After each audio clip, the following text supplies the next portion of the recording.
ఆంధ్రాలో ఇప్పుడు కొత్త ప్రభుత్వం వచ్చింది. టీడీపీ, జనసేన, బీజేపీ కూటమిదే అధికారం. అలా వచ్చిందో లేదో ఇలా సంచలన నిర్ణయం.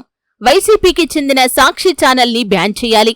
టీడీపీ కూటమికి వ్యతిరేకంగా పనిచేసిన టీవీ9, ఎన్టీవీతో పాటు ఇతర ఛానల్స్ ని బంద్ చేయాలని కేబుల్ ఆపరేటర్లకు హుకుం జారీ చేశారు ఆయా పార్టీల పెద్దలు. దీనిపై వైసీపీ ఎంపీ ఇప్పటికే కేంద్ర బ్రాడ్కాస్ట్ శాఖకు లేఖ రాశారు, కంప్లైంట్ చేశారు. ఈ క్రమంలోనే వైసీపీ అప్రమత్తమైంది. ఏపీలోని కేబుల్ వ్యవస్థ ద్వారా సాక్షి లేదా ఇతర ఛానల్స్ రాకపోవటంతో అందరూ డిష్ కనెక్షన్స్ వైపు వెళ్లాలని పిలుపునిస్తుంది. ఏపీలో ఛానల్స్ వార్ కొత్తేమీ కాదు. వైసీపీ అధికారంలోకి వచ్చిన తర్వాత ఇలాంటి చర్యలే తీసుకున్నారనే ప్రచారం వచ్చినా అలాంటిది ఏమీ జరగలేదు. కేబుల్ వ్యవస్థ నుంచి వచ్చిన ఒత్తిళ్లతో ఎల్లో మీడియాగా ముద్రపడిన ఛానల్స్ ప్లేస్మెంట్ మాత్రమే మార్చారు. ఇది కూడా కొంతకాలమే. ఆ తర్వాత యథావిధిగా కేబుల్ టీవీల్లో ఎల్లో మీడియా ఛానల్స్ అన్నీ ప్రసారమయ్యాయి. ఇప్పుడు పరిస్థితి అలా లేదంట.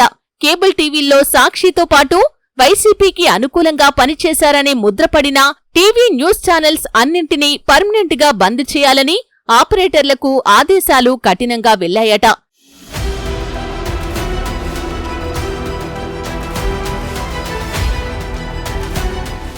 దీనిపై వైసీపీ బ్రాడ్కాస్ట్ అసోసియేషన్ కి లేఖ రాసినా దీనివల్ల పెద్దగా ప్రయోజనం ఉండదు.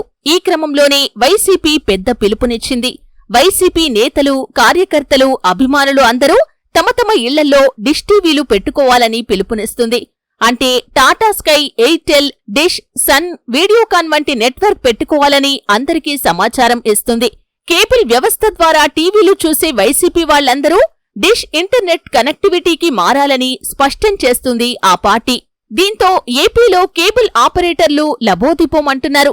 ఇప్పటికే డిష్ వల్ల చాలా నష్టపోయామని, ఇప్పుడు వైసీపీ పిలుపుతో ఏపీ రాష్ట్ర వ్యాప్తంగా 30 నుంచి 35 లక్షలకు పైగా కనెక్షన్స్ పోయే ప్రమాదం ఉందని, దీనివల్ల కేబుల్ వ్యవస్థనే మూసివేసే పరిస్థితికి వస్తుందని, వేలాది మంది ఉద్యోగులు, యజమానుల జీవితాలు రోడ్డున పడతాయనే ఆందోళన వ్యక్తం చేస్తున్నారట.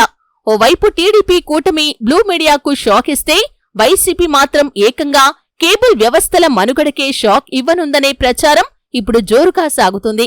రాబోయే రోజుల్లో ఏం జరగబోతుంది, ఈ విషయం ఎలాంటి మలుపు తిరగబోతుంది అనేది ఆసక్తిగా మారింది.